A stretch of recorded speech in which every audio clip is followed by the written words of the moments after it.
Hello, I'm the FanFic Critic. I read it, you listen.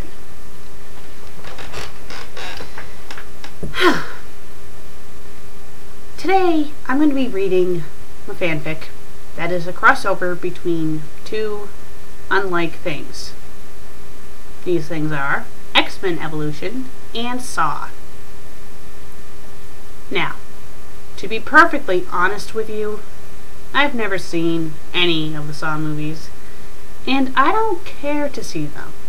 I've seen enough just by watching the trailers. The movies are all the same movie practically from what I've seen. Pretty much about a bunch of these people locked in some warehouse or something. This crazy little puppet likes torturing them by cutting off limbs and stuff like that. It's just a dumb concept, so I don't really care much for Saw. X-Men, however, I have seen all three movies. I haven't seen the Wolverine movie because I heard that it sucked, but I have seen the first three X-Men movies, and I do like them, so I am familiar with X-Men. So I'm going to be reading this fanfic. Okay, the fanfic is called Make Your Choice by Movie-Brat, also known as Movie06 on YouTube. Okay, this story is rated M, it's in English, it's horror tragedy, it's Rogue Anna Marie. I'm assuming, yeah, her name's Rogue, not Rouge. Rogue, yeah, Rogue. And it has 8 reviews. Let's get started. Okay, there's a huge author's note in the beginning, but I'm just going to skip that, so okay, let's get started with the story. Dozens of students walked out of their last period classrooms, relieved that a very long day was over. Among them was a 17-year-old girl who wore gothic clothing that covered her entire body from head to toe. Her skin was pale and had brown hair with a white streak. So her skin had brown hair with a white streak? It should say, and she had brown hair and a white streak. That would make more sense. Okay, let's continue. She was getting her books from locker. Getting her books from locker. Don't you mean getting her books from the locker? Sorry, it just looks kind of stupid if you don't have a word in there. It just looks like getting books from locker, getting pencil from bag. See what I mean? Have the word the in there. Let's read the sentence correctly. She was getting her books from the locker as she was assigned tons of homework over the weekend, while the other students were chatting amongst themselves about their personal problems, or mainly that they are too excited to come to the upcoming... What?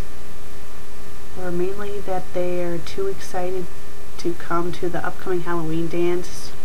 So they're too excited to go, or they're excited to go? No, let's continue. Mainly they're too excited to come to the upcoming Halloween dance at Bayville High on Halloween night. You know, I just realized something. The entire sentence I read, beginning from she was getting her books from the locker, that's all one huge sentence.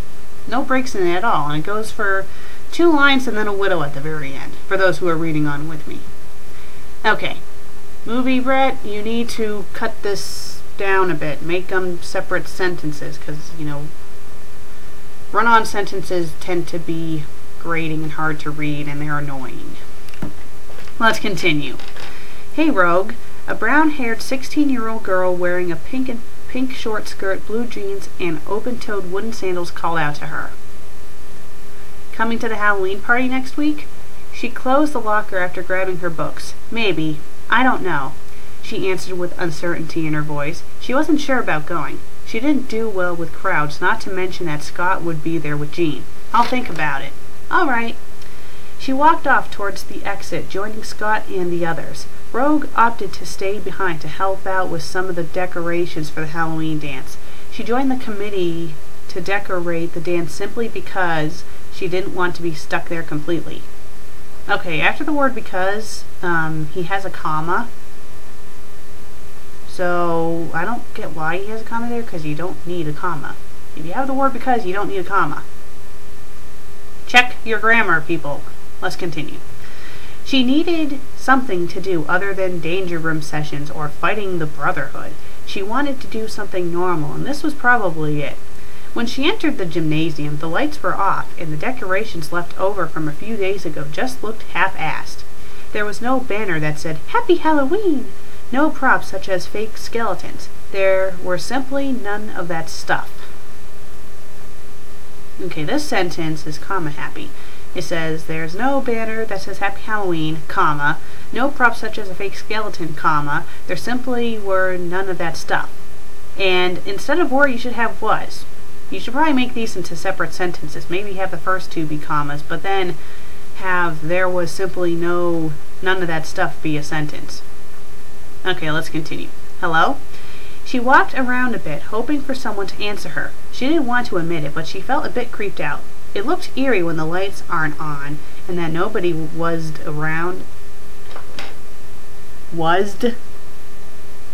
Okay, this is how they spelled was. W-A-S-D. I'm assuming that when they were typing this, they accidentally hit the D. But, you know, people, stuff like this is why you should check your grammar. Because stuff like this just looks dumb when it pops up in a fanfic. So people, before you put your fanfics on fanfiction.net, check your grammar. If you don't have Microsoft Word, read it over and over and over again. Do what I do. Read it out loud, because when you read it out loud, you tend to find these errors a lot quicker than just scanning through them, okay? Okay, let's continue. The door suddenly opened, making a loud creaking sound. Okay, it says the door suddenly opened. It should have a comma there and then have it say making a loud creaking sound and end it with a period. But let me read the entire thing first and then I'll critique it. Okay, the door suddenly opened, making a loud creaking sound, comma. She was startled as she turned around to face an African-American 15-year-old wearing a black t-shirt with Bud the Zombie from Day of the Dead on it. A correction would be, the door suddenly opened, comma, making a loud creaking sound, period, capitalize the S and she, and have it say she was startled as she turned around to face an African-American 15-year-old wearing a black t-shirt with Bud the Zombie from Day of the Dead on it. That would be better if it was written like that. Let's continue. What the hell are you doing here? She asked as she sighed from relief that he wasn't somebody trying to kill her. The others called in sick, he replied. They told me to tell you that decorating is canceled for today. Thanks, Rogue told him. Just tell them to be here tomorrow and we'll get started, all right? He nodded, and with that he left.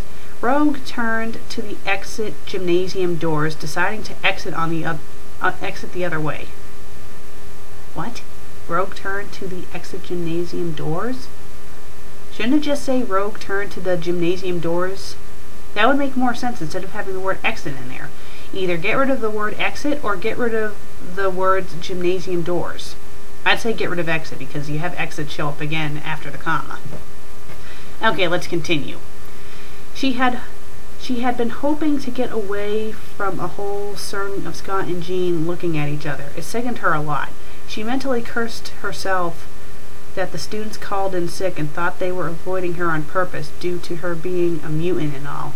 She didn't have time to think more as someone ambushed her from the bleachers. The sudden attacker wore a black theatrical robe and a pig's mask.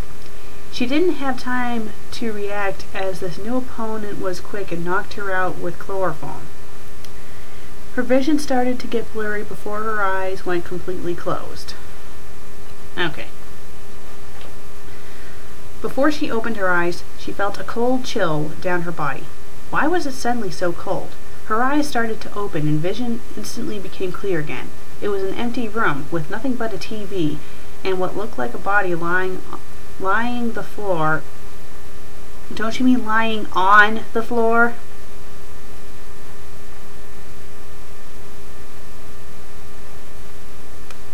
Let's continue. Lying on the floor wrapped in black sheets. She then looked down and her shirt was replaced by a metal rusty-looking device that resembled a vest that completely covered her chest. She was half naked, even with her gloves removed. I think they need a comma after half naked. It didn't help that she found herself strapped to a chair. She struggled to get out, but it was no use. Her wrists were completely strapped on the arms thanks to a belt on each arm. A TV suddenly came on automatically. It showed a white, pale-faced puppet, kind of looked like a clown wearing a tuxedo.